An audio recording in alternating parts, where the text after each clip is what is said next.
Welcome, guys, to another week of Showcase. And this week we have a brand new map as we've been anticipating Harbor Shotgun Survive as Long as Possible. My name is Heine Twin. Welcome to the channel.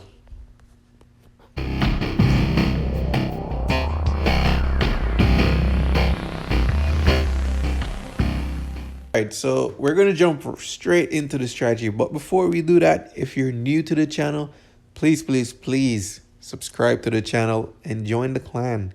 And also drop a like on this video because it really does help in the search, and it really helps me out a lot.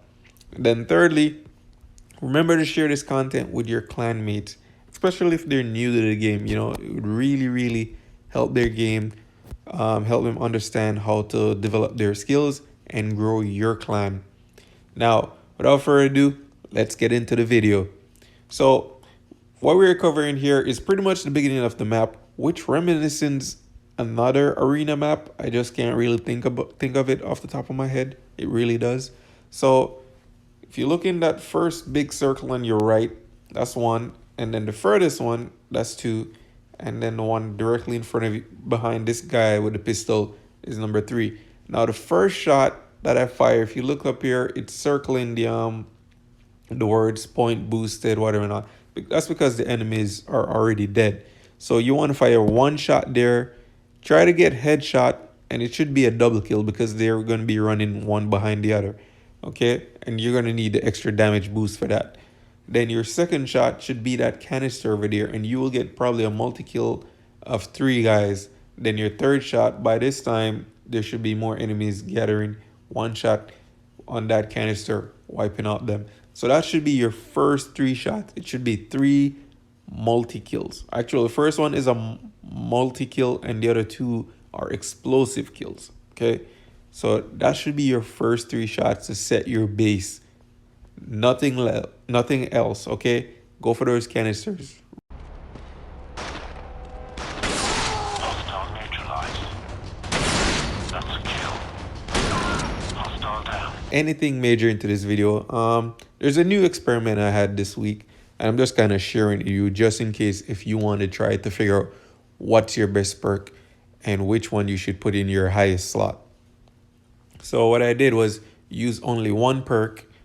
Like, so first I went with Killing Spree. I played that to see what my score was, and then I played the perk only, and then see what that score was.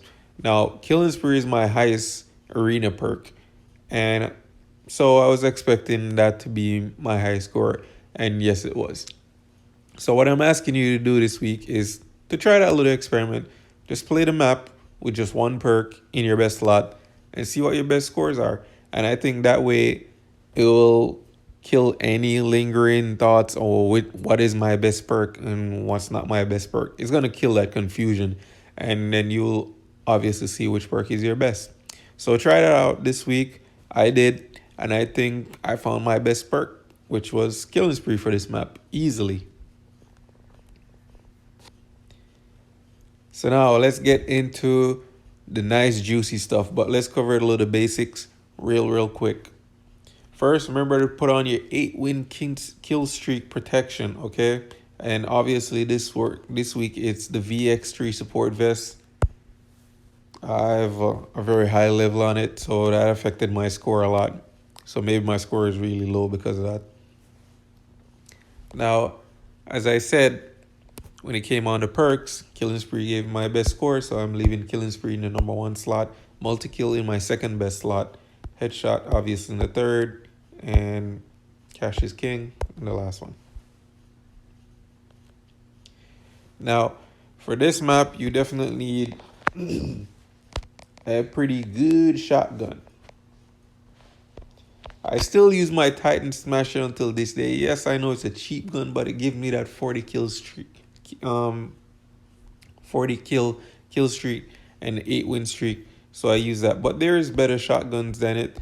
And if you do have the ones that give you a 45 win streak or a kill streak, whichever, you probably want to use that one.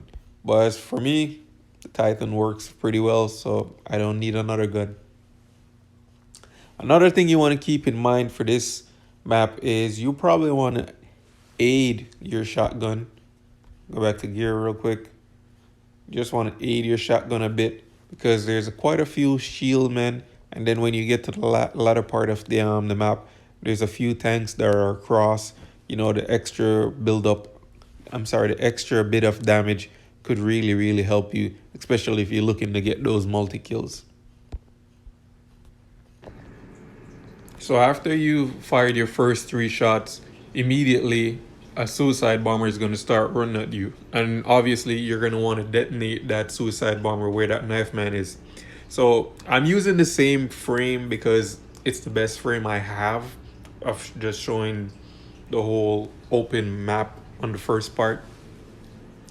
But this brings me to the first difference maker, I think, in this map. So this is after the bomber we're talking here. And what you're going to want to be doing is swinging from right to left. So it's pretty much 3 points. So where the knife man is, if you come down a little bit further, just above my scope, a guy is going to want to run and come and stop right there to shoot at you. When you kill him, then you go to the guy who's going to come where the X is at. And when you shoot him, you want to make sure that knife man that's running across behind the light orange arrow, try and get him and the one in the X at the same time so you could pick up a multi-kill. Then the third thing is to shoot the guy that's running on the red arrow towards the circle. So it's 3 things. You just want to keep doing that, going from right to left, until I think about minute and 4 seconds left on the clock, it's going to move you upstairs. So that, I think, if you pick up those little... Hostile down. Kill confirmed. Target neutralized. That's a kill. Hostile down. Target neutralized. That's a kill. So finally, we move on to position number 2. There's not much going on here that you guys don't already know. It's a narrow little passage with a whole bunch of guys running out. So the only suggestion I have here is to try and get multi-kill headshots. Try hitting all 4 targets at the same time, killing them. And that's why you're gonna need the extra damage help on your gear. So that's why I suggested that at the start of the video. So bear with me a little bit here before we get into the third part of the map. Now, these are 2 screenshots of pretty much my perks, okay? So on the left side, I have the killing spree on the top left, which is my 10 slot, okay? And then on the right side, it's my killing spree on the bottom left, which is a boosted slot of number 4. Okay, but look over to the left, underneath the 55 on the left hand screen. It says killing spree starts 10 kills earlier. Now look at the right. It says killing spree starts 9 kills earlier. So the point I'm trying to get at here with killing spree is the slots play a role in boosting the perk, which you already know. I'm just slightly explaining it. I have a level 7 killing spree perk, which should give me 8 kills earlier, but because of the boosted slot, it jumped it up by 2 and put it to 10 kills earlier. Got it? So you got to do the math on your part to figure out where you're at. Actually, it does tell you there wherever your kills start earlier. Now if you have your perk max and your slots max, I have a theory that you're not going to get any more higher. So the max you could actually get on the killing spree is 15. So if you're max on the perk, pretty much boosting your slot is not going to help you because it's not going to go over 50. Now I can't confirm that, but that's my theory. You could go by the theory if you want, and I'm looking for more evidence to prove it. Hopefully I could prove it in future videos, but as of right now, I think that's how it works. Okay, so now let's go to now remember, you have to figure out the math on yours. For me, the perk gives me 8 kills and the slot gives me +2, making it 10. Okay, So every 5 or every 3 to 5 slots gives you an additional level. It'll bring up, make your perk act an additional level higher than it actually is.